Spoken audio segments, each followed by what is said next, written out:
ஜலம் எடுத்து வருவதென்றால் நான் என்ன செய்ய வேண்டும்? ஆற்றிலே இருக்கக்கூடிய ஆற்று மணலை எடுத்து என் பதிவிரதையால் ஆனால் ஒரு பாண்டத்தை உருவாக்க வேண்டும். அப்படி அந்த பாண்டத்தை உருவாக்கி பச்சை மண்ணிலே பாண்டத்தை உருவாக்கி என் சுவாமி செய்யக்கூடிய ஆனால் பூஜைக்கு ஜலம் எடுத்து வர வேண்டும். அதனால போகலாமா?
ஒரு பாண்டமாக உருவாக்கி இருக்கிறேன். சரி, அதனால இந்த பாண்டத்திலே ஜலம் எடுத்து போக வேண்டும். போகலாமா?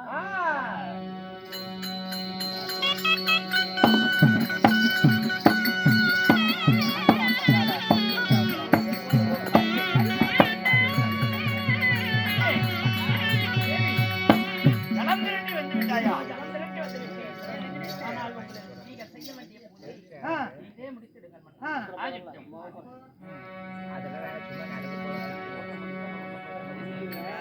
சரி, நான் பூஜை நான் என்னுடைய ஆசானத்தில் குடிக்கிறேன்.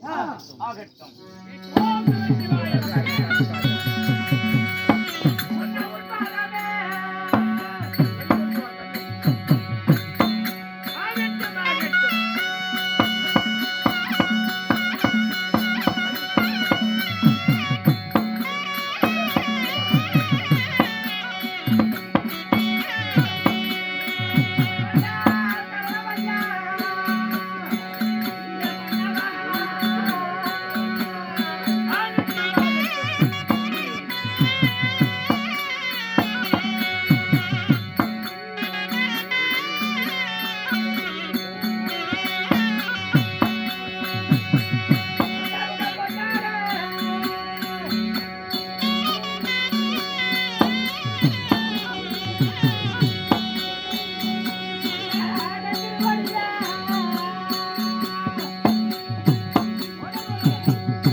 கல்லாயிருந்தாலும் கணவன், புல்லாயிருந்தாலும் புருஷன், கணவனே கண் கண்ட தெய்வம் என்று உன்னை கண்டு பாலில் உள்ள பெண்கள் எல்லாம் தெரிந்து கொள்ளட்டும்.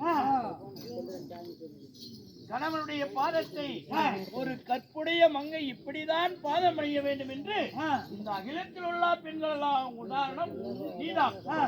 ஆத்தங்கரை சென்று மண்ணால் ஒரு பானை செய்து பச்சை பானையில தண்ணி கொண்டுட்டு வந்து, அதாவது பதிவிரதையான ஒரு பெண் அத்தாவுக்கு பாதபூசம் அப்படின்னா யாரு?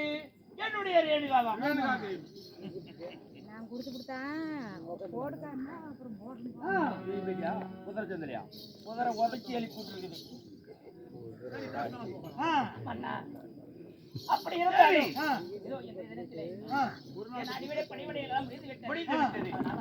நான் என்னுடைய சிவ பூஜையை நான் செய்கிறேன். நீ மீண்டும் பூஜைக்கு உண்டான ஜலத்தை திரட்டி வா.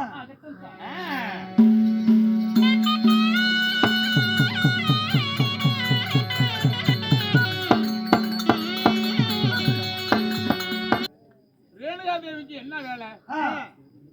அதாவது கற்பு கரசி இன்னைக்கும் கூட அடியே பச்சை பானையில தண்ணி மூடவள பெரிய பத்தினி அப்படின்னு சொல்றாங்க.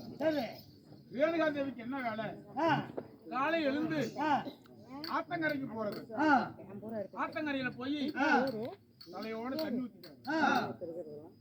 தண்ணி ஊத்திக்கிட்டு ஆத்துல இருக்கிற பச்சை மணலை அவ கற்பேஸ்வரி அவருடைய கற்பினால பச்சை மணல அப்படியே கூட்டி ஒரு பச்சை பானையா செய்யறது.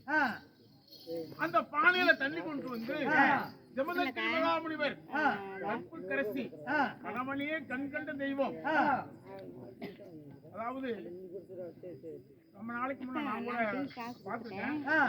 பொம்பளைங்க காலையில எந்திரிச்சு கண்ணாடியே வரும்போது புருஷனால தொட்டு கும்பிட்டு களத்துல இருக்கிற மங்களத்தை எடுத்து கண்ணோட கண்ணூத்திக்கிட்டே வெளியே வருவாங்க. காலமெல்லாம் மலையேறிச்சு. செல்போன் நீவிக்கிட்டே பெருசனால மீச்சிட்டு போறாங்க. உண்மையிலேயே காத்தால எந்திரிச்சு கண்ணை தொடச்சுக்கிட்டு புருஷனால தொட்டு கும்பிட்டு களத்துல இருக்கிற மங்களை தாலி எடுத்து கண்ணோட கண்ணு ஊத்திக்கிட்டு வெளியே வருவாங்க. இன்னைக்கு அந்த மாதிரி யாரா எந்த அதாவது செய்யறாங்களா? காலங்கள் மாறி விட்டன. இப்பதான் ஆம்பளைங்க எல்லாம் பாக்குற மாதிரி பொம்பளைங்க ஆட்ட முடிச்சுட்டாங்களே. எங்க பார்த்தாலும் பொம்பளைங்க தான் ஆடுறாங்க. அதனால அந்த ரேணுகா தேவி காலை எழுந்துள்ள ஆத்தங்கரை சென்று குளித்து நீர் மூழ்கி பச்சை மண்ணால் பானை செய்து பச்சை பானையில தண்ணி கொண்டு வந்து 10வது பாத பூசி முடிச்சிருக்கான். 30 ஒரு நாள் பூசை முடிஞ்சது. அடுத்தபடியா மீண்டும் 2வது முறை ஆத்தங்கரை சென்று கணவனுக்கு பாத பூசை செய்ய போகிறான். மறுபடியும் ஆத்தங்கரை